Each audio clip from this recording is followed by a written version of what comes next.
And The what other else have you thing, been up to? the thing I really am stoked to talk about, I am a Ys sicko. I love the Ys games. That's spelled YS, if you don't know. I fell in love with them pretty late with Ys 8 Lacrimosa of Donna, which is incredible. I didn't like Yep. Monstrum Nox quite as much, but I've been playing Ys 10 Nordics, which is on the Switch.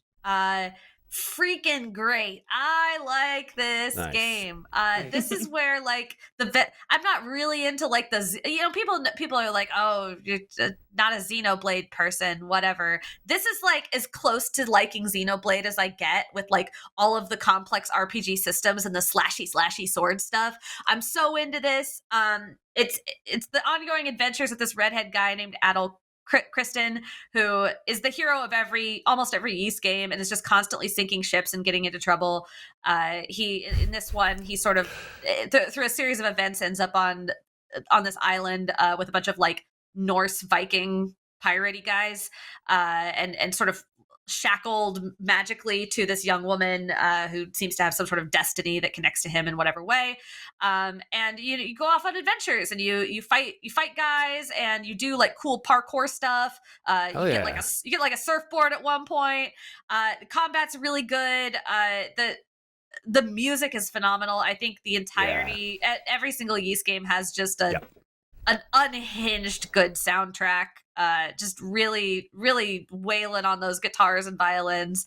It's really good. I'm like a couple hours in. I'm having a great time. I'm excited. I'm probably going to play like 60 hours of this or however many hours it has and just eat it up. It's comfort food. It's like chicken pot pie. It's just, it's just real good stuff if you like the slashy games. Are you playing this on Switch?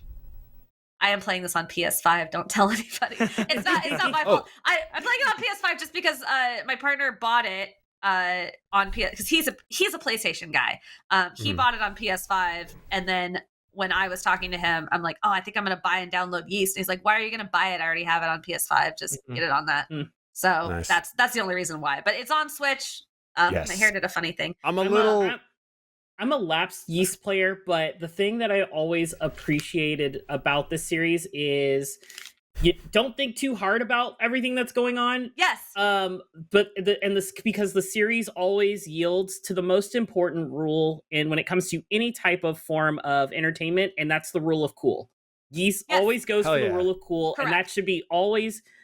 But any game development, I mean, if you're going for fun and not something that's very serious and like deep storytelling, you should always be going for the rule of cool. Like, rather like, this doesn't make sense or this breaks reality, something. It's like, but is it cool? Are players going to go, frick yeah, when I play this? Yes, that's what Ys is about. So yeah, I will add to that. I agree with you that the story is never like especially deep or like, it doesn't need to be, but I do think that like largely the characters are pretty fun and interesting. And I think the Ys games, especially in recent years, have been pretty good at like doing interesting storytelling structures. Like I think Lacrimosa of Donna was so successful and so good because it put you on this island with this small group of people, these total strangers. You were gradually building your group, and it was very much a game. It's one of those games about a place, right? Where you're like slowly getting to know the island and getting to know these people. And there's like this interesting parallel story going on, but you don't find out how they connect for like 50 hours.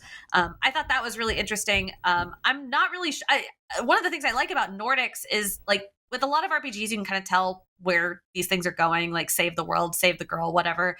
I have no idea what Nordics is doing. There's a bunch of plot lines going on right now. We're currently trying to rescue a bunch of people who have been turned into monsters. There's some bad guys. I don't really know what their goal is or why they're here, but they seem pretty mean. There's a mysterious dream world I keep getting sent to where there's an old man who doesn't remember who he is. So that's all going on. I'm shackled to this woman with a mana chain. So there's just a lot happening, and I'm not really sure how it all connects. And it doesn't need to make a ton of sense right now. It's just kind of a fun, good time, a fun, good setup for a rollicking Nordic pirate adventure. And it's got ship combat, which is wild. Into that. It's fine. I mean, cool. it's no Assassin's Creed Black Flag, but it works. Is anything? They couldn't even make. They couldn't even make it a second time. Yeah. Yeah. Lightning in a bottle. But it's fine. It works. Yeah. I don't know. It's comfort food. I think Ys is comfort food. I love these games. I have Part 8 on Switch because it came out super early and I really wanted to get into the series. And I'm a little concerned with this one because even back then, there were definite performance issues in like 2018 when Part 8 came out. So on the Switch. But, you know, I will say, not enough to like ruin the game. I played 9. I played Monstrum Nox on Switch. I thought that was fine.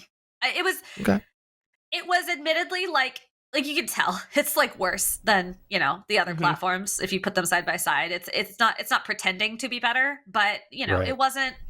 I think the worst thing about it was that there were these battles where you would just have a lot of things on screen, just so many things on screen, and there would be some stutters during those. But apart from that, it ran fine. It wasn't really an issue. So I'd have to. I should have done my homework before this podcast and figured out what people were saying about how well Nordics runs on Switch. Wow. But you know, I'm sure people who own the game in the will mention in the comments. Yeah, they'll give us the heads up. So.